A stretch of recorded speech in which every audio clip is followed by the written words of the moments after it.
Hi friends, good morning ಎಲ್ರಿಗೂ. ಎಲ್ಲರೂ ಹೇಗಿದ್ದೀರಾ? ನಾವಂತೂ ತುಂಬ ಚೆನ್ನಾಗಿದ್ದೀವಿ. ಸೊ ತುಂಬ ದಿನಗಳೇ ಆಯಿತು ನಿಮ್ಮ ಜೊತೆ ವೀಡಿಯೋನ ಶೇರ್ ಮಾಡ್ಕೊಂಡು. ಅದಕ್ಕೋಸ್ಕರ ಇವತ್ತು ಒಂದು ಒಳ್ಳೆ ವೀಡಿಯೋ ಮುಖಾಂತರ ನಿಮ್ಮ ಮುಂದೆ ಬಂದಿದ್ದೀನಿ. ಸೊ ಇಲ್ಲಿ ನೋಡಿರಿ, ಬೆಳಗ್ಗೆ ಟೇಬಲ್ ಹೂವಿನಗಳು ಎಷ್ಟು ಚೆನ್ನಾಗಿ ಹೂ ಬಿಟ್ಟಿರುತ್ತೆ ಅಂದರೆ ನಿಜವಾಗ್ಲೂ ಅದು ಬಿಸಿಲು ಹೊಡಿಬೇಕಾದ್ರೆ ಈ ಥರ ಅರಳುತ್ತೆ. ಅದೊಂಥರ ತುಂಬ ಚೆನ್ನಾಗಿರುತ್ತೆ ನೋಡೋಕ್ಕೆ. ಸ್ವಲ್ಪ ಹೊತ್ತಾದ್ರೂ ತುಂಬ ಮನಸ್ಸಿಗೆ ಖುಷಿ ಕೊಡುವಂಥ ಹೂ ಅದು ನೋಡಿದ ತಕ್ಷಣ. ಸೊ ಇವತ್ತು ಬೆಳಿಗ್ಗೆನೇ ನಾನು ಎದ್ದು ಕಾಫಿ ಎಲ್ಲ ಕುಡಿದು ಎಲ್ಲ ಕೆಲಸ ಮುಗಿಸಿ ಈಗ ಅಡುಗೆ ಕೆಲಸಕ್ಕೆ ಬಂದಿದ್ದೀನಿ. ಅಂದರೆ ಸೋರೆಕಾಯಿ ತಂದಿದ್ದು ನನ್ನ ಮಗ ಇದ್ದಾರಲ್ಲ, ಅವ್ರ ಫ್ರೆಂಡ್ ಹೊಲದಲ್ಲಿ ಬಿಟ್ಟಿತ್ತು. ಸೊ ಅಲ್ಲಿಂದ ತಗೊಂಡು ಬಂದಿದ್ದು. ನಮ್ಮ ಕಡೆ ಇದನ್ನು ಸೋರೆಕಾಯಿ ಅಂತಂದೇ ಕರೆಯೋದು ನಾವು. ಸೊ ಬೇರೆ ಬೇರೆ ಕಡೆ ಬೇರೆ ಬೇರೆ ರೀತಿ ಹೆಸರುಗಳಿರುತ್ತೆ ತರಕಾರಿಗೆ. ನಮ್ಮ ಕಡೆ ಮಾತ್ರ ಸೋರೆಕಾಯಿ ಅಂತ ಕರಿತೀವಿ. ಸೊ ಇದರಿಂದ ಈಗ ಬಸ್ಸಾರು ಮಾಡ್ತಾಯಿದ್ದೀನಿ ಇವತ್ತು. ಆಗಲೇ ಕಿತ್ಕೊಂಡು ಬಂದು ಒಂದು ವಾರನೇ ಆಯಿತು. ನಾನು ಮಾಡಬೇಕಾಗಿತ್ತು, ಮಾಡಲಿಲ್ಲ. ಅದು ಇದು ಅಲ್ಲಿ ಇಲ್ಲಿ ಹೋಗೋದೇ ಕೆಲಸಗಳು ತುಂಬ ಇತ್ತು. ಅದಕ್ಕೋಸ್ಕರ ನಾನು ಸಾಂಬಾರು ಮಾಡೋಕ್ಕೆ ಆಗಲಿಲ್ಲ. ಸ್ವಲ್ಪ ಲೇಟ್ ಅನಿಸುತ್ತೆ ಸಾರು ಮಾಡಬೇಕಂದ್ರೆ. ಯಾವುದೇ ಆಗಿರ್ಬೋದು, ಬಸ್ಸಾರು ಅಂದರೆ ಸ್ವಲ್ಪ ಲೇಟ್ ಅನಿಸುತ್ತೆ. ಅದಕ್ಕೋಸ್ಕರ ಇವತ್ತು ಸ್ವಲ್ಪ ಫ್ರೀಯಾಗಿದ್ವಿ. ಅದು ಬೇರೆ ಗ್ಯಾಸ್ ಬೇರೆ ಮುಗ್ದಿತ್ತು. ಸೌದೆ ಒಲೆಯಲ್ಲಿ ಮಾಡೋಣ ಅಂತ ಹೇಳ್ಬಿಟ್ಟು ಹೊರಗಡೆ ಆರಾಮಾಗಿ ಕೂತ್ಕೊಂಡು ಇವತ್ತು ಅಡುಗೆ ಮಾಡೋಣ ಅಂತ ಬಂದಿದ್ದೀನಿ ನೋಡಿ. ಸೊ ಬೆಳಿಗ್ಗೆ 7:30 8 ಗಂಟೆ ಆಗ್ತಾ ಬಂದಿತ್ತು. ಈಗ ಅಡುಗೆ ಕೆಲಸ ಶುರು ಮಾಡಿದೆ. ಈಗ ಇದರಲ್ಲಿರುವಂಥ ತಿಗಡೆ ಎಲ್ಲ ತೆಗಿತಾ ಇದ್ದೀನಿ. ಅಂದರೆ ಅದು ವೇಸ್ಟೇಜ್ ಇರುತ್ತಲ್ಲ ಒಳಗಡೆ, ಅದನ್ನೆಲ್ಲ ಕ್ಲೀನಾಗಿ ತೆಗೆದುಬಿಟ್ಟು ಆಮೇಲೆ ಕಟ್ ಮಾಡ್ಬೇಕು. ಈ ಥರ ಸೇಮ್ ನಾವು ಹೀರೆಕಾಯಿ ಹೆಂಗೆ ಕಟ್ ಮಾಡ್ತೀವೋ ಸೇಮ್ ಅದೇ ಥರನೇ ಇದೂ ನೋಡಿ. ಚಿಕ್ಕ ಚಿಕ್ಕ ಪೀಸ್ ಥರ ಆ ಥರ ಎಲ್ಲ ಕಟ್ ಮಾಡಿಬಿಟ್ಟು ಮತ್ತು ಒಂದು ಕಡೆ ನಾನು ಬೇಳೆ ಎಲ್ಲ ಬೇಯಕ್ಕೆ ಹಾಕಿದ್ದೆ ಆಗಲೇ. ಅಲ್ಲಿ ನೋಡ್ರಿ, ಆ ಪಾತ್ರೆಯಲ್ಲಿ ಹಾಕಿದ್ದೀನಿ. ಸೊ ನಾವು ಬೇಗ ತಪ್ಪಲೆ ಅಂದ್ಬಿಡ್ತೀವಿ ನಮ್ಮ ಕಡೆ ಎಲ್ಲ, ಅದೇ ಥರನೇ ಅನ್ನೋದು. ಅದೇ ಬಂದುಬಿಡುತ್ತೆ ಬಾಯಿಗೆ. ಅದು ಪಾತ್ರೆಯಲ್ಲಿ ಹಾಕಿದ್ದೀನಿ ಬೇಳೆ ಬೇಯೋದಕ್ಕೆ ಅಂತಂದು. ಅದು ಬೆಂದಮೇಲೆ ನೋಡಿರಿ, ಈ ಥರ ಕಟ್ ಮಾಡಿದ್ದೀನಲ್ಲ, ಇದನ್ನೆಲ್ಲ ಕ್ಲೀನಾಗಿ ಎಲ್ಲ ತೊಳೆದ್ಬಿಟ್ಟು, ಅದು ನೋಡಿರಿ ವೇಸ್ಟೇಜ್ ಅಷ್ಟು ಹೊರಟಿದೆ. ಸೈಡಲ್ಲಿ ಕಾಣಿಸ್ತಾ ಇದೆಯಲ್ಲ ಬಿಳಿದು, ಅದೆಲ್ಲನೂ ಅದಷ್ಟೇ ವೇಸ್ಟೇ, ಅದೇನು ಮಾಡೋಕ್ಕಾಗಿ ಬರಲ್ಲ ಅದರಿಂದ. ಸೊ ಈಗ ಇದನ್ನು ಬೇಳೆ ಬೆಂದಿತ್ತು. ಈಗ ನೀಟಾಗಿ ಇನ್ನೊಂದು ಸಲ ವಾಶ್ ಮಾಡಿಬಿಟ್ಟು ಹಾಕ್ತಾಯಿದ್ದೀನಿ. ಇದೇನು ಜಾಸ್ತಿ ಹೊತ್ತು ಬೇಯಬೇಕು ಆ ಥರ ಏನಿಲ್ಲ. ಆರಾಮಾಗಿ ಬೇಗ ಒಂದು 10 ನಿಮಿಷದಲ್ಲೇ ಬೆಂದೋಗ್ಬಿಡುತ್ತೆ. ಎಳೆದಾಗಿರೋದ್ರಿಂದ ಬೇಗ ಬೆಂದ್ಬಿಡುತ್ತೆ. ಇದಕ್ಕೆ ಸ್ವಲ್ಪ ಉಪ್ಪು ಸೇರಿಸ್ಬೇಕು ಅಷ್ಟೇ. ಇದ್ರ ಮೇಲೆ ಉಪ್ಪು ಸೇರಿಸ್ಬಿಟ್ಟು ಪ್ಲೇಟ್ ಕ್ಲೋಸ್ ಮಾಡಿ ಒಂದು 10 ನಿಮಿಷಕ್ಕೆಲ್ಲ ಫುಲ್ಲೆಲ್ಲ ಬೆಂದೋಗ್ಬಿಟ್ಟಿರುತ್ತೆ. ಬಸ್ಸಾರು ಅಷ್ಟೇ ತುಂಬ ರುಚಿಯಾಗಿರುತ್ತೆ.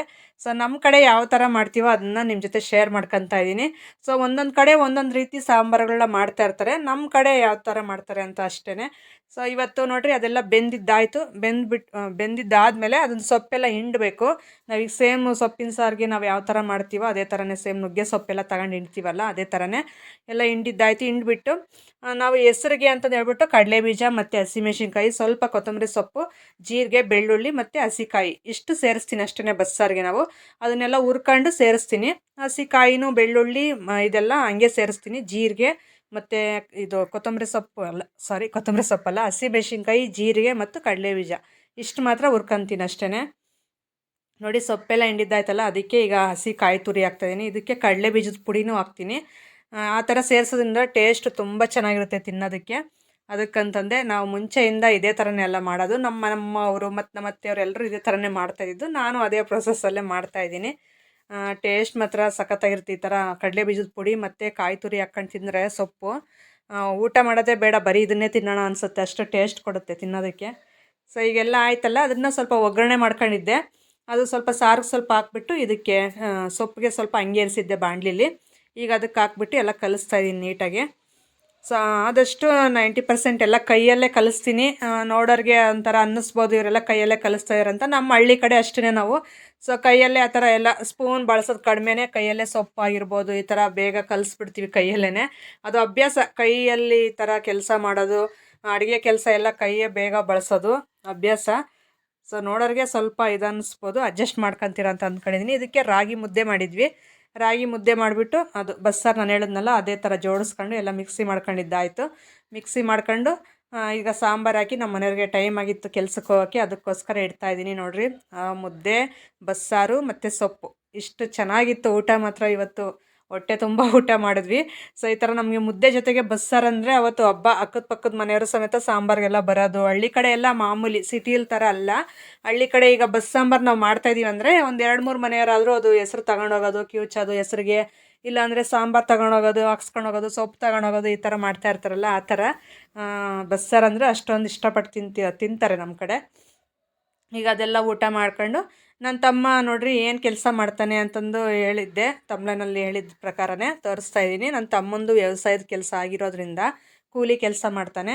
ಸೊ ಅವನು ಏನೆಲ್ಲ ಕೆಲಸ ಮಾಡ್ತಾನೆ, ಬೆಳಿಗ್ಗೆ ಎದ್ದುಬಿಟ್ಟು 3 ಹಸುನ ಹಾಲು ಕರೀತಾನೆ. ಹಾಲು ಕರೆದು ಮತ್ತು ಮೇಪೇರ್ಗೆ ಹೋಗಿ ಹುಲ್ಲು ತಂದಾಕಿ ಮತ್ತು ಈ ಹಸುಗಳು ಮೈ ತೊಳಿತಾ ಇರೋದೀಗ ಇದೆಲ್ಲ ತೊಳೆದ್ಬಿಟ್ಟು ಮತ್ತೆ ಕೂಲಿ ಕೆಲ್ಸಕ್ಕೆ ಹೋಗ್ತಾನೆ. ಎಳ್ನೀರು ಕೆಲಸ ಮಾಡ್ತಾರೆ ನಮ್ಮೂರಲ್ಲಿ ಎಲ್ಲರೂ.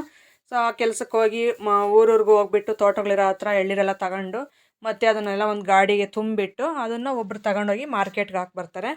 ಈ ಥರ ಕೂಲಿ ಕೆಲಸನೇ.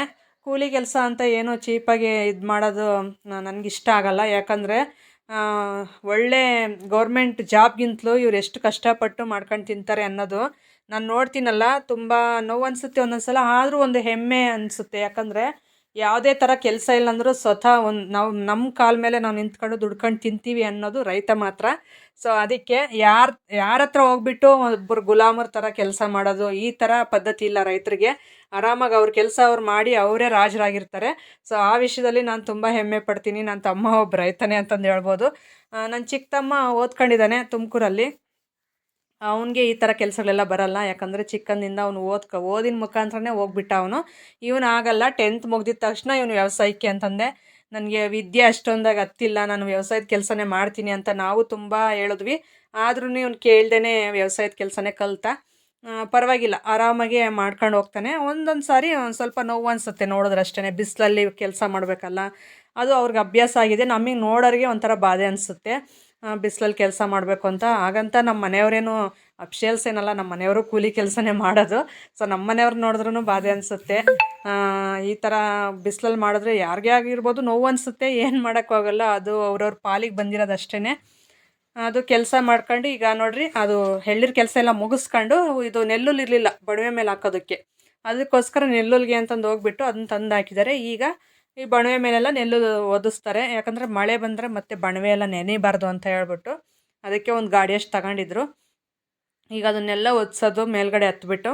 ಸೊ ಈ ಥರ ಕೆಲಸಗಳು ಡೇ ಫುಲ್ ಇವನು ಫ್ರೀಯೇ ಇರಲ್ಲ. ನನ್ನ ತಮ್ಮ ಅಷ್ಟೊಂದು ಕೆಲಸ ಮಾಡ್ತಾಯಿರ್ತಾನೆ. ಇದೆಲ್ಲ ಒದಿಸ್ಬಿಟ್ಟು ಮತ್ತೆ ಇದು ಅಗಸೆ ಸೊಪ್ಪು ತಗೊಂಡಿದ್ದಾರೆ.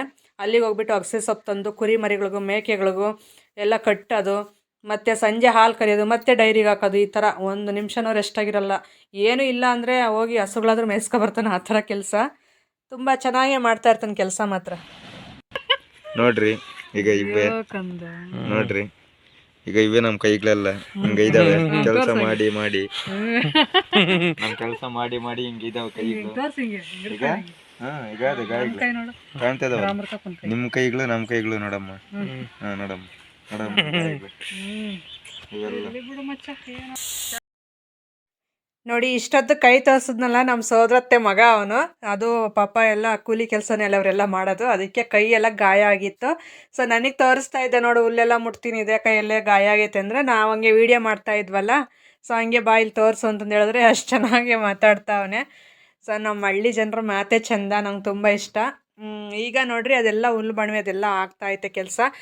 ಇನ್ನೊಬ್ಬನಿದ್ದಾನೆ, ಅವನು ಇವನು ಇಬ್ಬರು ಸೇರ್ಕೊಂಡು ಈ ಬಣವೆ ಮೇಲೆಲ್ಲ ಹುಲ್ಲು ಎಸ್ತರು. ನನ್ನ ತಮ್ಮ ಮೇಲೆ ಎಲ್ಲ ಕೊಡುತ್ತಾ ಇದ್ದ ಹುಲ್ಲೆಲ್ಲನೂ.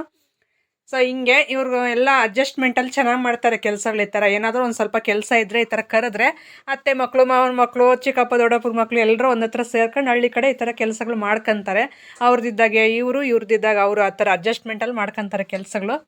ಸೊ ನೋಡಿ, ಇವರೆಲ್ಲ ಒಂದು ಕ್ಲಾಸ್ಮೇಟ್ ಅಂತಂದೇ ಹೇಳ್ಬೋದು. ಇವರೆಲ್ಲ ನಮ್ಮ ಅತ್ತೆ ಮಕ್ಕಳು, ಚಿಕ್ಕಪ್ಪನ ಮಕ್ಕಳು, ದೊಡ್ಡಪ್ಪನ ಮಕ್ಕಳು ಎಲ್ಲರೂ. ಸೊ ಆದ್ರೂ ಈ ಥರ ಅಡ್ಜಸ್ಟ್ಮೆಂಟ್ ಚೆನ್ನಾಗೈತೆ. ಈ ಥರ ಇರ್ತಾರೆ.